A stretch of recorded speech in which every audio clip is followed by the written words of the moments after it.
Simon & Schuster Audio presents Answers to Distraction by Edward M. Hallowell, M.D.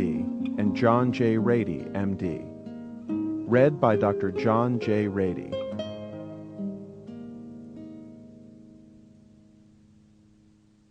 Here's Dr. Ratey. We are fortunate to live in a time of great advances in the scientific understanding of the brain. One of the areas that's benefited particularly is the study of how people learn.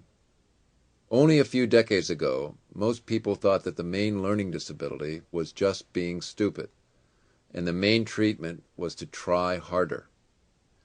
Many people had heard of dyslexia, but the term didn't carry much weight. A few decades ago, the term attention deficit disorder hadn't even been developed. What we now call ADD was referred to as minimal brain dysfunction. Over the past 20 years, we've learned a great deal about how people learn and how they fail to learn.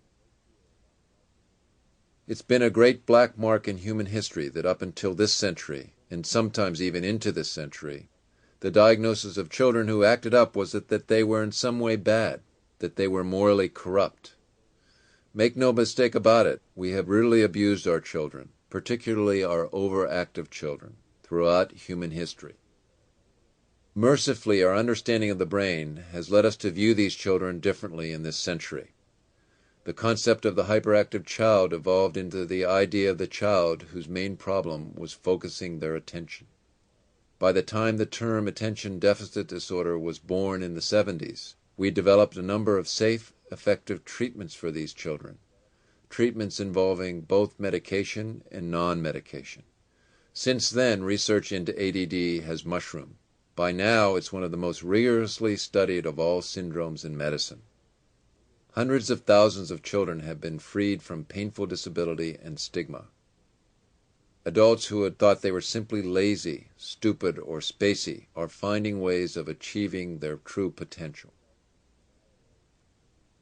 In Driven to Distraction, Ned Hallowell and I told stories that had been told to us by our patients.